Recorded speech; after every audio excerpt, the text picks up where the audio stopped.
Hello everyone, welcome back to Chris's Granite Paradise. Today we're going to talk about, or actually we're going to do a how-to video on these walls that I made. So here, I recently did the upgrade to the patio, as some of you may know. Actually did it about 2 years ago already. And today we're going to look at how this wall was built out of chipped edged granite from the granite countertop industry, in which I worked for many years.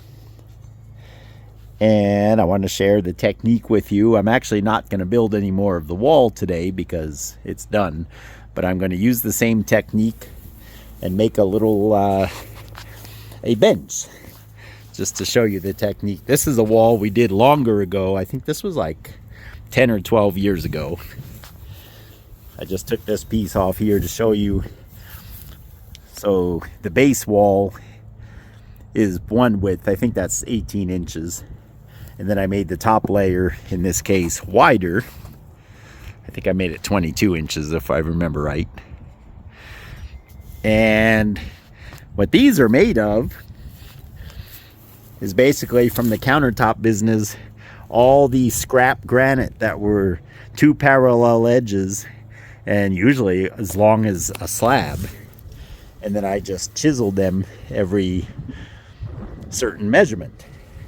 And that's what I'm going to show you today. So stick with me, we'll have a good time. And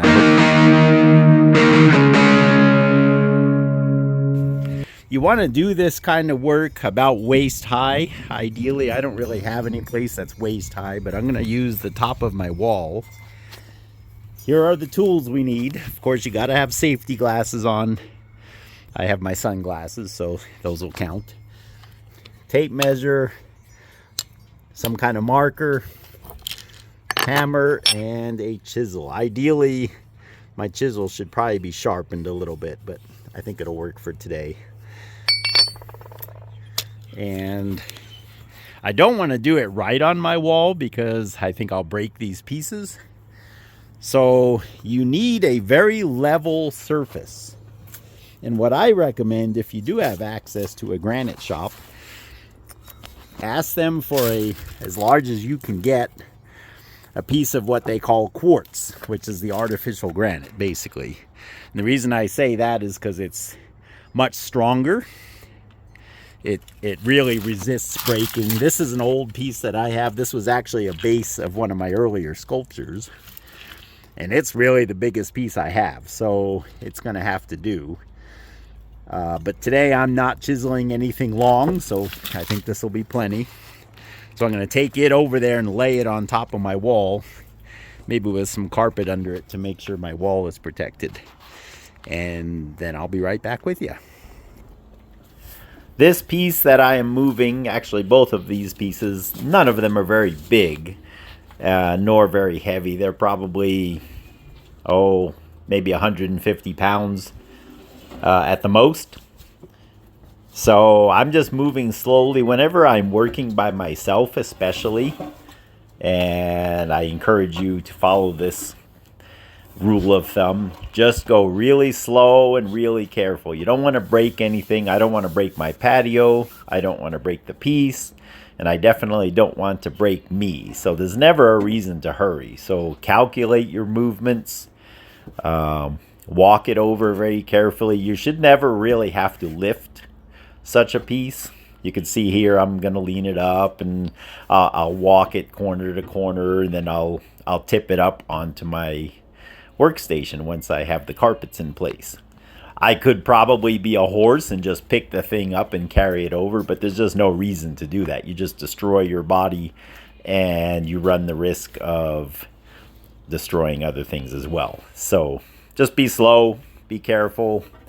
None of these projects are emergencies. We used to joke in the granite shop and say, there's no such thing as a granite emergency. No one's in the ER here. So I just want to emphasize, when you're moving heavy things, just take your time, measure yourself, measure your movements, See, like here, I'm just gonna tip it up, and then I notice it's not sliding, so rather than panic and just shove, I just reposition myself, figure out how to get it where I want it to be without getting hurt. That's the number one priority in these kinds of things. This was, as I mentioned earlier, the base to an old sculpture, so it still has some dirt on it. And what I've done is take another, I have pieces of granite everywhere, and you just want to knock off any potential bumps, because if there's like a little piece of gravel or a lump of dirt between two flat surfaces, it's going to create strain, which could make your piece break where you don't want it to break. The piece I'm going to use today for this video, you can see I have quite a few little piles like this of what I considered interesting or unique pieces of scrap granite. This one's already polished all the way around. This is another very small part of a base of an old sculpture. But I have this piece here, not sure if you can see it. I'll take it out in a minute. But it's blue pearl larvikite from Norway. But it's a horribly shaped piece. It was a scrap from a countertop that had a curve. And I brought this home probably, shoot, it might be 20 years ago. A long time ago anyway. So I'm going to pull it out of here, and I'm going to see the biggest usable shape I can get out of it. And what it will become is basically, I have these all over the place. Here's a bench made of emerald pearl, which is similar. I like to get these seeds off it.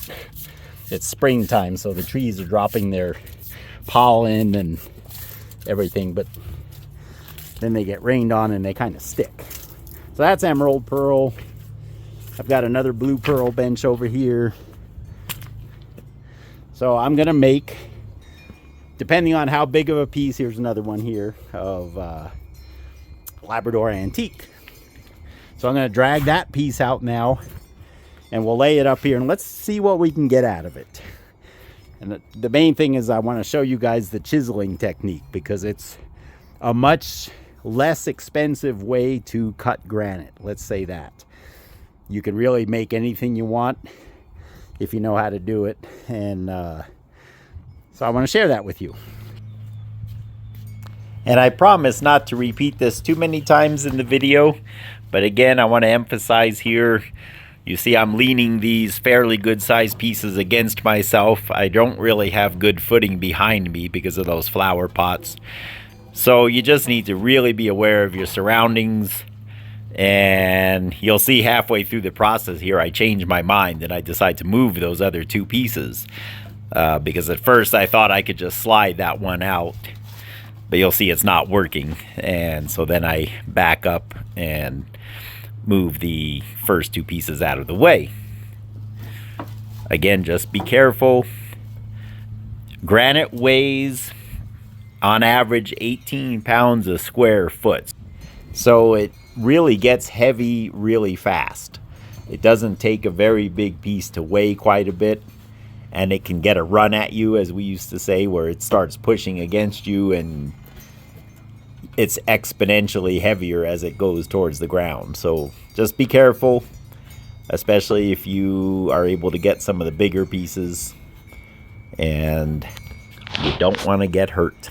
And also, especially if you're getting your granite out of a scrap yard or a dumpster where a granite shop maybe has thrown it away, you might not notice a crack or a fissure, and it could fall apart. And people have gotten very injured that way. So again, be careful, be careful, be careful. I won't get tired of saying it to you. Okay, so what I've done is, as you saw, I walked it over. I want to point something out. To make granite a lot lighter, can't really do this with one hand, but you see how that easily pivots on the corner. So rather than lift it up and on, I hope you saw how I just leaned it on the edge and then just slide it on to your work surface. So this piece looks like a pretty big piece, right? But whenever you have angles like this, and this was always the frustration for us in the granite business about whether to keep scraps or not, it could be a huge piece, but if it's a weird angle, you can't get much usable out of it in terms of a rectangle. So I found this floor mat that I happen to have laying here. It was actually right there. And it's about as big as I can get. And so what I'm going to do, I'm going to use this curved edge as the back. That'll be against a wall, for example. Or if it's on one of my sculptures, it'll be, you know, towards where you don't see it.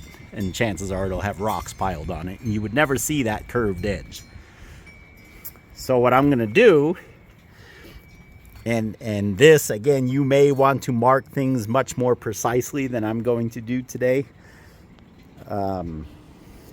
Just depending on how good you are at eyeballing things. So I'm going to make a mark here on the edge. Oh, my marker doesn't work. This is always the other dilemma.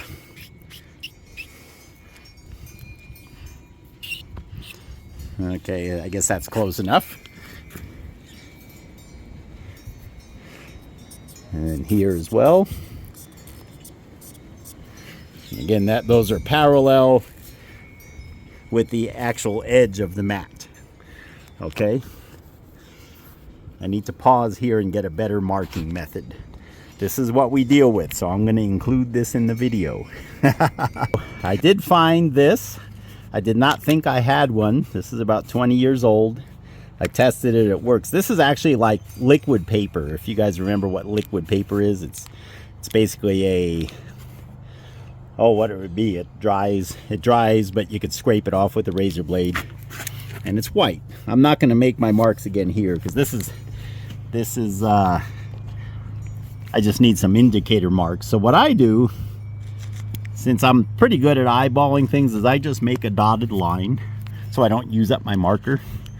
Because like I said, I only do this every at this rate every 20 years, so I wouldn't even know where to get one of these markers nowadays. I'd have to go online and find them.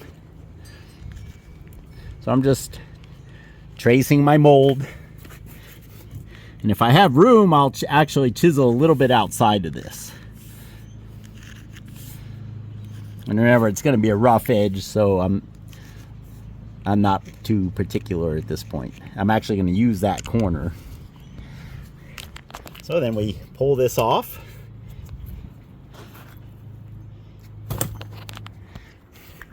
And there's, you can kind of see where we need to work.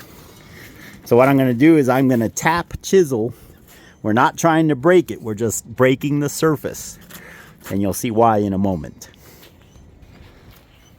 Okay, so I've got my hammer and chisel. I'm covered up because I don't take the sun very good. And again, we don't want to break the rock. We just want to tap it.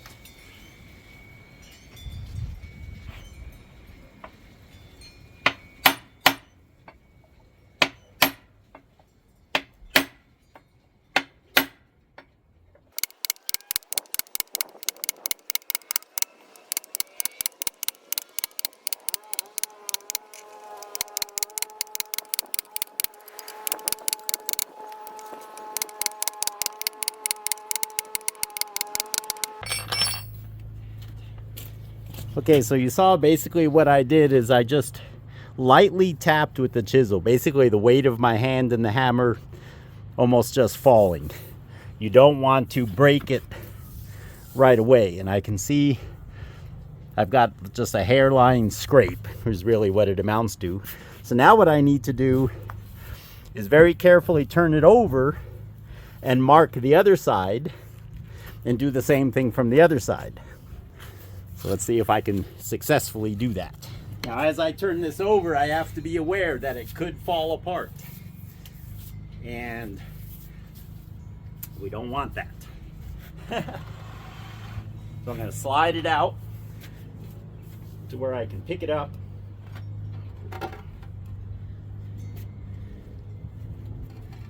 like so. See, I hear a chunk under there. When you hear that horrible scraping sound, it's because there's a piece of gravel somewhere. You don't want any pieces of gravel.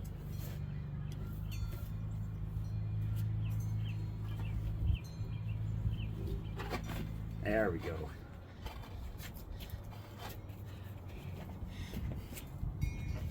Lay this on here again.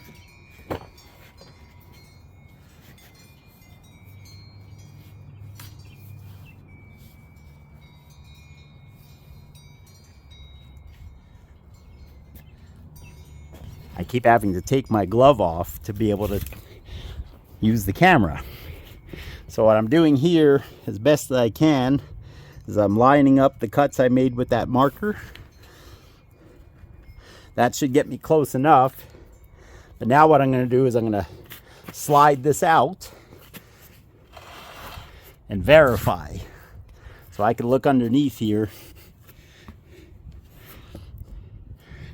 And again, I'm eyeballing it, but I want what I chisel from this side to be as exactly as possible above. And if I get this line lined up, I'm imagining the others will line up as well. All right, so let me do the lining up process.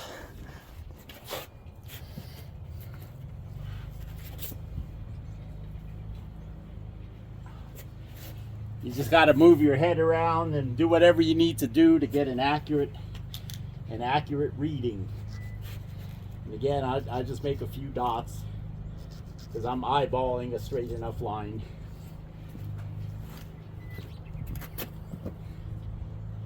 And this I know is lining up because I remember I showed you that corner I'm going to use, and this is right on it. So I'm confident that I'm above.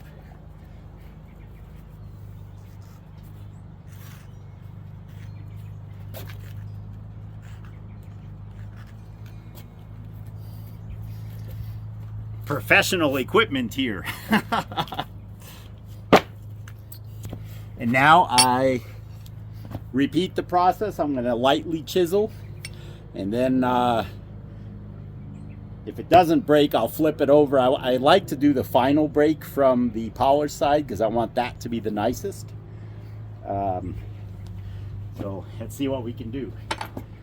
You always want to make sure you're completely over your table, your work surface. You don't ever want to bang on the stone sticking out like this because you'll knock the whole end off.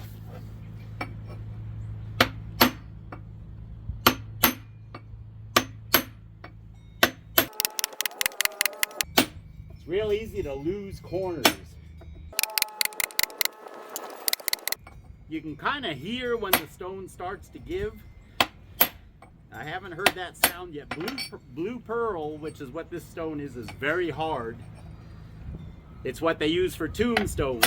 We used to call it a tombstone color because nothing affects it. It could be out in the weather for 1,000 years and it'll still look the same. Which also means it's kind of hard to break.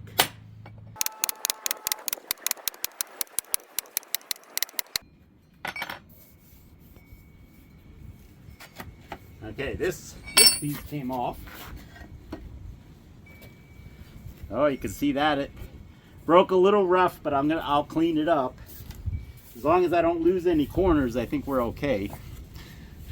I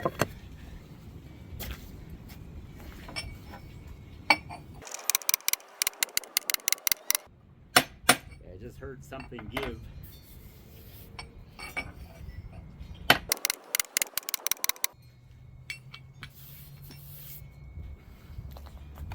Okay, so that looks like kind of an ugly edge, but it'll be fine once we clean it up.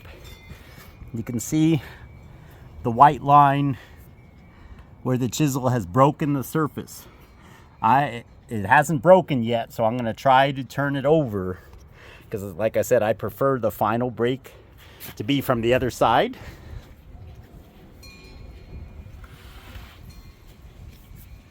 See, this is where it's kind of dangerous when I pick this up.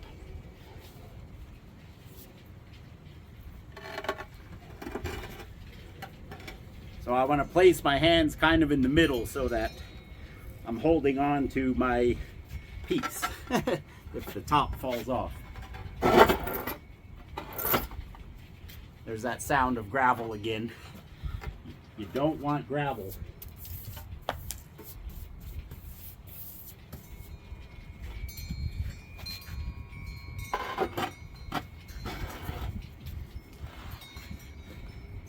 So I'm basically going to repeat what I just did. Now you see, I marked the top first. You'll remember I chiseled the top side first. Look how nice that edge came out. That's why we start at the top. And we try to finish with the top as well.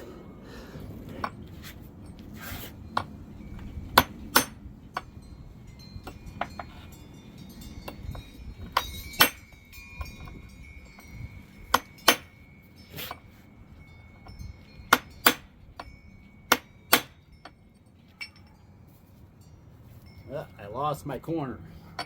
That's okay.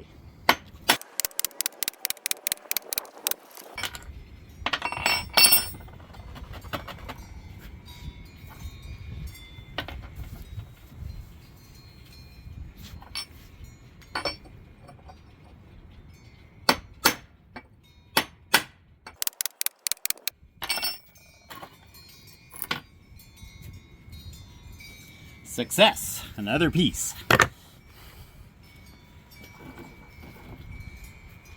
You see, I lost my corner.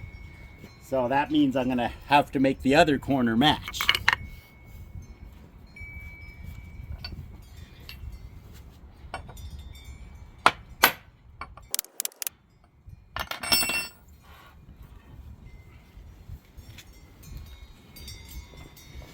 That edge is probably the best edge. That actually looks pretty good. Okay, I forgot to mention to you guys, these chips are razor sharp. So I have my beautiful lawn here, and we don't have little kids, but maybe someday we will have kids over and they might run around barefoot. So you noticed, and I did this on purpose, I'm working in an area where the chips will fall both there and here, where hopefully I can sweep them up. Okay, so I do want to point that out. Now I lost my corner here, but that's actually a nice round corner.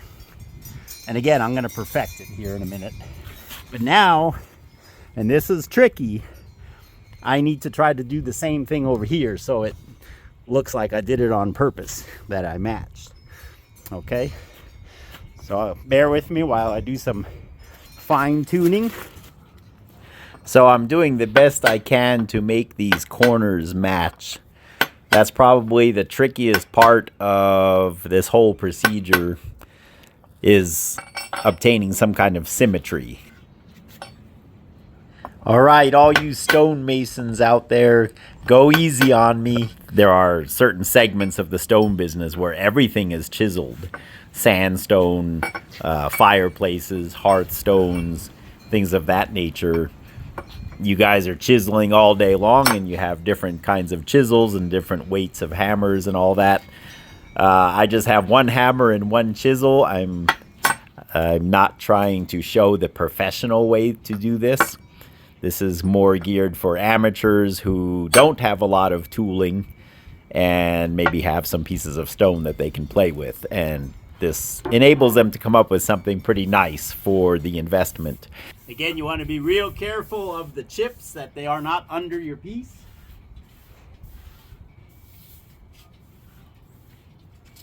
For convenience, I'm just going to sweep all this onto this carpet. That'll make it real easy to clean up. I don't want any of this in the grass if I can help it.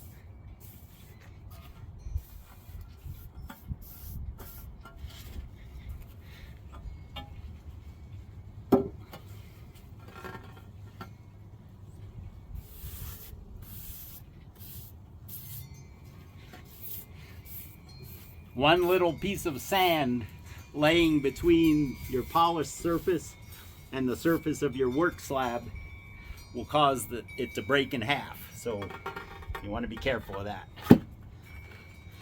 So I should have been a little more careful. Do you see that my bottom line is significantly underneath the line that I had on the top.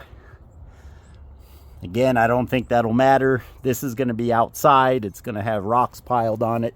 So I'm not being very careful. But that's just a lesson for you. If you try this, you really want to double check your lines. My side lines are perfect. Both sides really turned out nice. See, now I'll knock off these odd areas that are sticking out. Those will knock off real quick. Another thing I forgot to mention, you always want to chip towards yourself. It's just much easier. And I don't want to give the camera my back, so there we go. I'd like to mention that when you're doing the initial breaking of the surface and that kind of chiseling, incline the chisel slightly away from your piece, the finished piece that you're going to want to keep.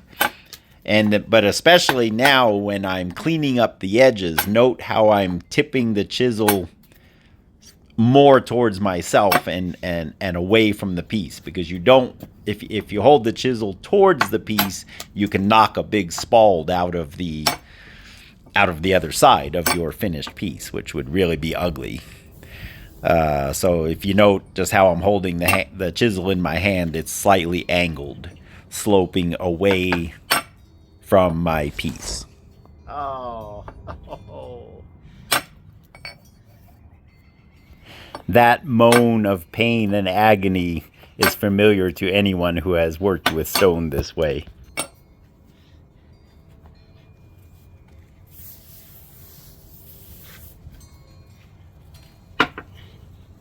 Okay, so you can see the two edges are really nice. Now look at this. Not sure if you can see that. I lost a bit there. It's in the bottom. I'm hoping it doesn't show on the top, but I'm actually going to leave it because it's probably stuck in there good enough. So I'm going to clean this up again. Probably won't need the hammer anymore. Now here is where you want the edges sticking out, but you don't want to slide your piece any more than you have to because there might be sand under it. So you want to stand it up, and you can't sweep too much.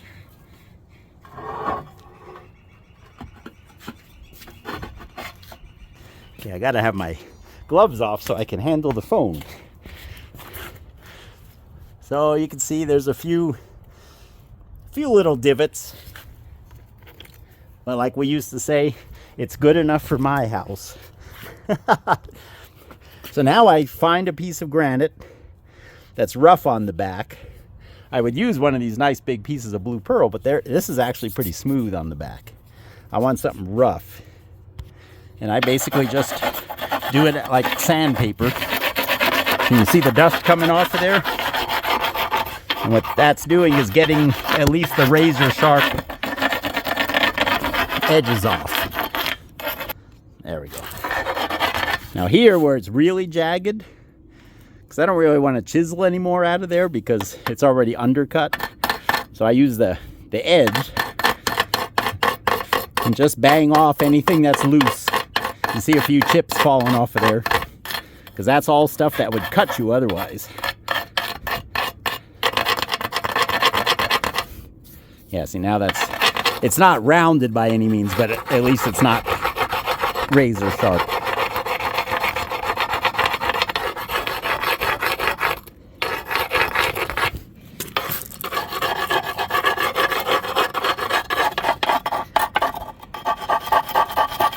You see how hard the blue pearl is? It's actually rounding my piece of gravel much faster than the blue pearl is rounding. So, when in doubt, grab another one. It's got to be one that's rough on the bottom. There we go, and that one's kind of long too, so that'll work.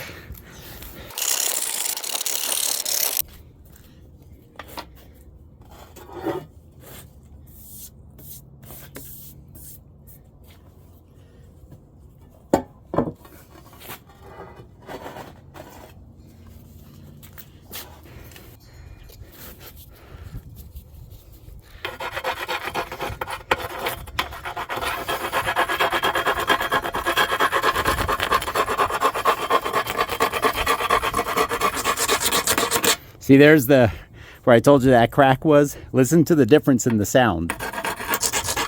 Can you hear that? So it's about to fall out. Yeah, that's not too bad. I'd rather not have a loose piece in there. I just thought I could get away with leaving that, but if you can hear the sound change, that tells you that it's gonna fall out. So you might as well just get rid of it.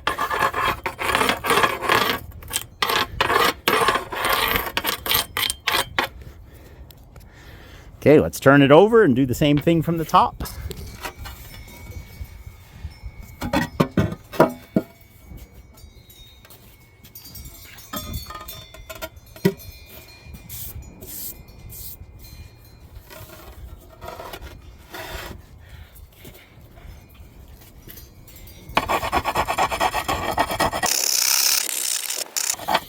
I like to take the edges of whatever I'm using, in this case a little piece of gravel, these sharp edges, and dig them into the corners, because sometimes the flat surface won't get into the little corners.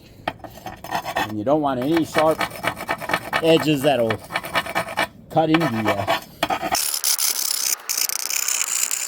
you. Need another piece of gravel.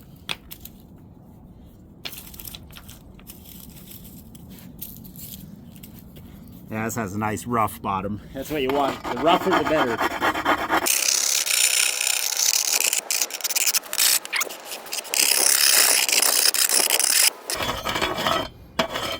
And I also go along the flat surface as well. Just a little bit.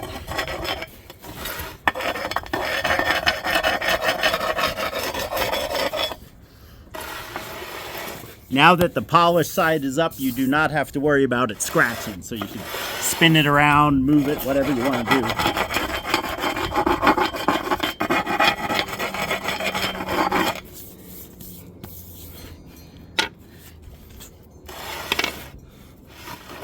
Okay, and there we have it. I will add, though, that this method works best with speckly granites. For example, granites like this, of course blue pearl, Venetian gold, that would work perfect. Really any of these. You can see that's why I use them on the wall, because they chisel real nice. If you start using stuff like marble, things with a lot of veins in it, you get in trouble. Although I do have some of that in here. So that really didn't take long at all. And we have a beautiful, either a little bench or a shelf, even a tabletop. I may work on it a little more. This corner sure is nice and round, but it is still a little smaller than this one. But the risk you take, if you're too much of a perfectionist with your corners, I'll go to shape that one and then a big chunk will come out, and then I'll have to make this one bigger and you'll never get done. So these are outside. They're meant for putting rocks on. I'm not very fussy, but this is a beautiful, look at the cloud reflections. Beautiful piece of blue pearl. Now, in my case, I have blue pearl gravel. So I will take these scraps and just with a chisel, I'll smash them into gravel sized pieces and throw them over there. No one will ever know. I hope you've liked this video. Please like, share, subscribe. Let me know if this inspires you to do any projects. And in terms of this little project, I think it's going to become home for a few of my wife's animals. And I'll find a nice place somewhere around the yard for it.